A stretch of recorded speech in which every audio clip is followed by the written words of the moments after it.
Today I want to speak of the establishment of a symbiotic rapport among colleagues. It is very much important that we relate to every people and every person or persons within a school community.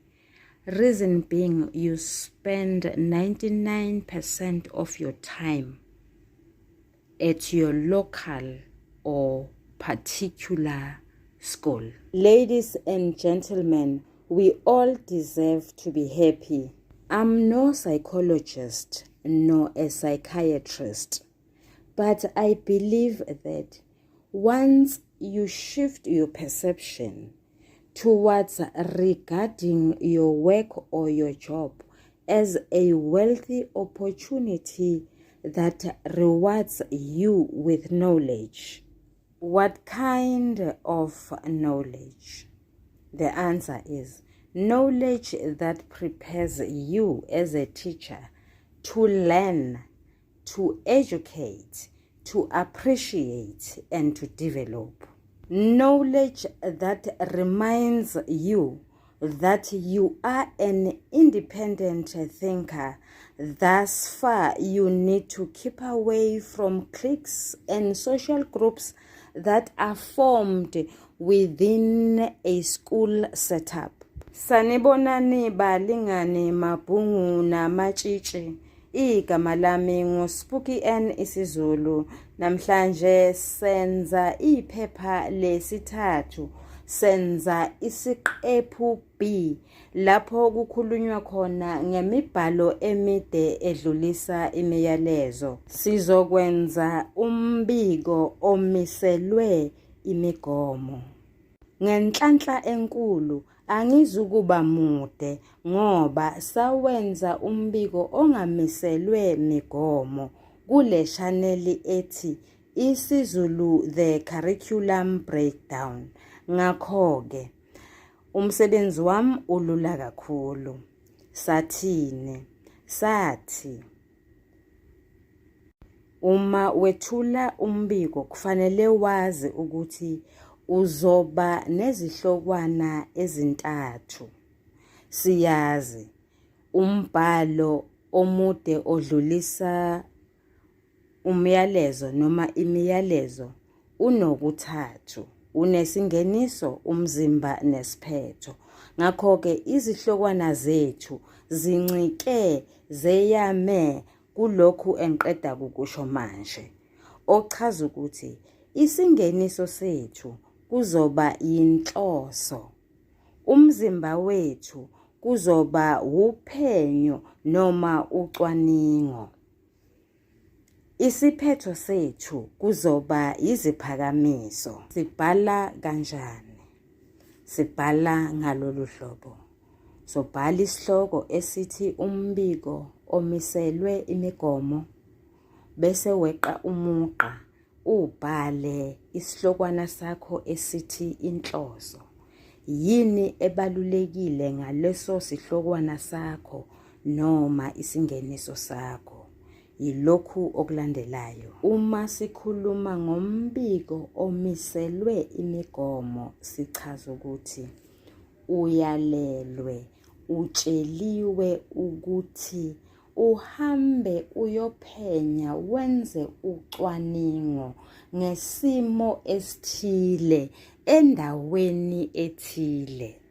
Ngakho-ke ngoba utsheliwe, indlela ozongenisa ngayo yehlukile kunendlela ongenise ngayo ngenkathi ubhala ungenisa umbiko ongamiselwe migomo.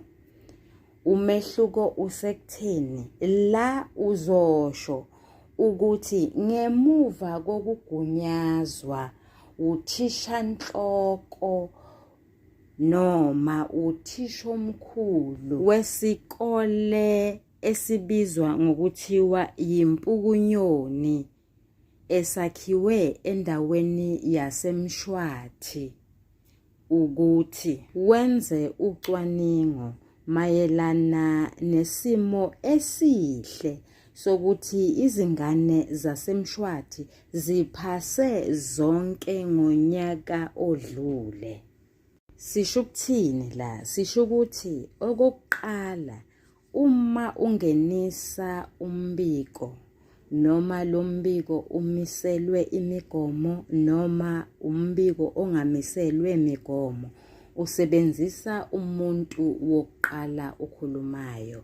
Abanye bathi usebenzisa umuntu wokuqala. Okwesibili, uma ngabe ukhuluma ngombiko omiselwe imigomo, uyacacisa ukuthi wena uyisithunywa, kukhona lona okutshelile wacela wakuthuma ukuthi wenze lolu cwaningo. Ubese-ke uyamgagula usho ukuthi ngubani lowo, bese usho nohlobo locwaningo, mhlambe-ke singathi uhlobo, bese usho ukuthi ucwaninga mayelana nani. Balingani bami nani bafundi, umehluko ulapho nje kuphela. Sisho ngoba uzothi uma usuqedile-ke ukungenisa noma ukuveza ugagule inhloso yalombiko, bese weqa umugqa ubhale ngosonhlamvukazi igama elithi uphenyo noma elithi ucwaningo. Lapho-ke phela usuzosebenzisa-ke phela amabhulethi ukusho ukuthi mangabe usucwaninga uthole lokhu, kube ibhulethi yokuqala, wathola lokhu kwaba ibhulethi yesibili, wathola lokhu kwaba ibhulethi yesithathu, wathola lokhu kwaba ibhulethi yesine, wathola lokhu kwaba ibhulethi yesihlanu. Ake sibekise-ke sithi emzimbeni wakho noma uphenyo lwakho has highlighted 5 bullets. Lokho kuchaza ukuthi uma ngabe usubhala usuphetha iziphakamiso zakho, ngoba phela isiphetho sakho uzobubhalile laphayana ukuthi iziphakamiso, sesiyabona ukuthi la usuyaphetha. Nakhona uzoba namabhulethi 5. Ibhulethi lokuqala lizobe likhulumisa ibhulethi lokuqala elingenhla ngenkathi ukhuluma ngophenyo. Ibhulethi lesibili liphendula likhulumisa ibhulethi lesibili elingenhla, kanjalo kanjalo. Ngiqedile, akukho kunye engingakusho. Iphelile indaba yethu. Ngiyabonga, uyathandwa.